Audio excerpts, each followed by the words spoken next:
So we've got a question about if good cause affects any existing housing subsidies right now.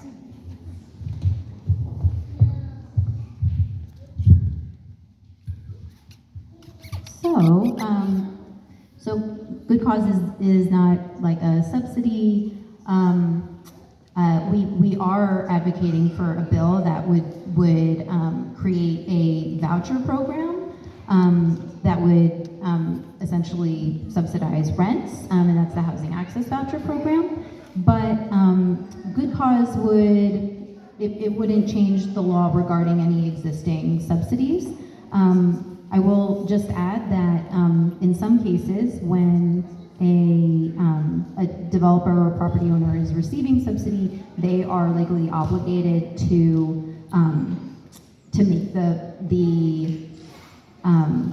the units in their building, whether all of them or some of them, rent stabilized. In that case, good cause wouldn't apply to those units, right? Because it doesn't apply to rent stabilized units. The rent increases are already limited for rent stabilized units. So it wouldn't make sense for good cause to apply to those. It will apply to unregulated apartments and rental units. All right, we've got one about if there's a mechanism for keeping people from being evicted while their case is going to court. Sure. So it sounds like this question may be kind of about illegal evictions.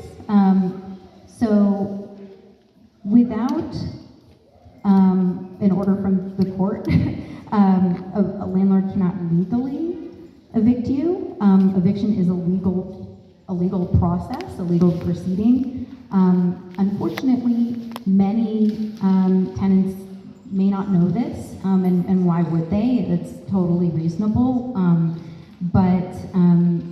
Yeah, and because many tenants don't know this, property owners may, if they want to just get a tenant out and they don't want to go through the legal process of eviction, and we've heard about these things, unfortunately they happen all the time, the landlord can proceed with an illegal eviction, threatening the tenant, saying that they are evicting them, even hiring other people to show up and kick the tenant out, and resorting to methods like this. But that is illegal now. It would continue to be illegal if good cause eviction were law. So as long as someone is fighting their case, I think alternatively the question might be if an eviction it's already occurred. There isn't anything in the bill as written that would have it apply retroactively. I don't think, to be honest, I don't think we would be able to do that legally. Like, I don't think that that it would work, but I wish that it did, because, and that's why, and I will say that's why it's so important that we pass good cause and make it law as soon as possible, because for every day that this is not law, there are people who are already facing eviction who have already lost their homes because of the lack of protections for them. We've got a question here that asks, what would you tell the opposition that this would affect small landlords? Sure, that it would affect small landlords. Well, there's like a lot to unpack there potentially, and Emily may have said, Assembly Member Gallagher may have thoughts as well. I don't want to hog the mic, but I'll answer this question. So first we have to ask ourselves, what is the definition of a small landlord?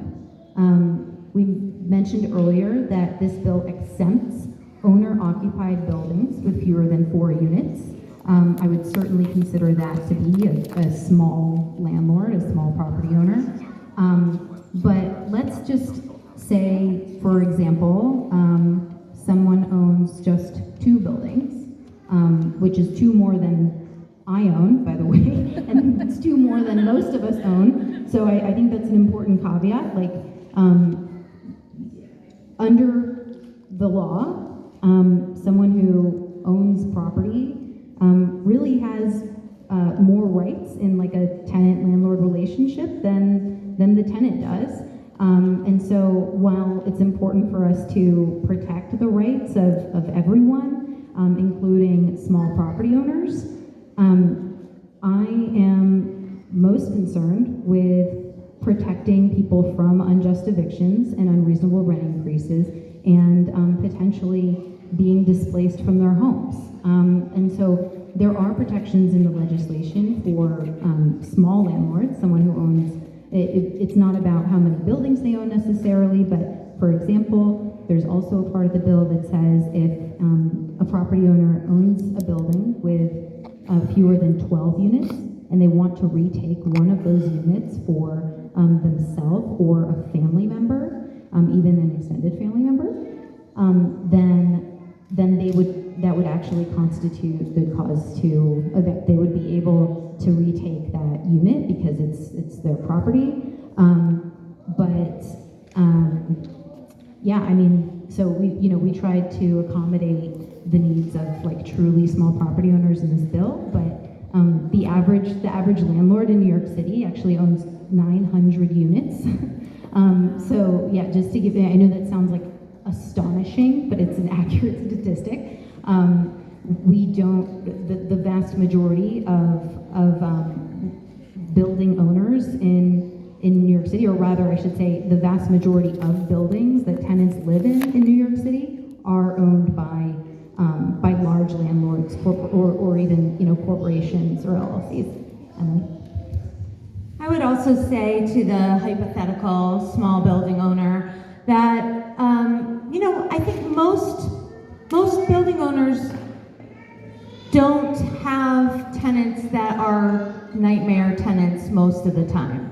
They are usually pretty good tenants, right? So I would say that what you want to do is just make sure that you have a good relationship with your tenants and rent to people at reasonable rates that you are interested in having a long-term relationship with.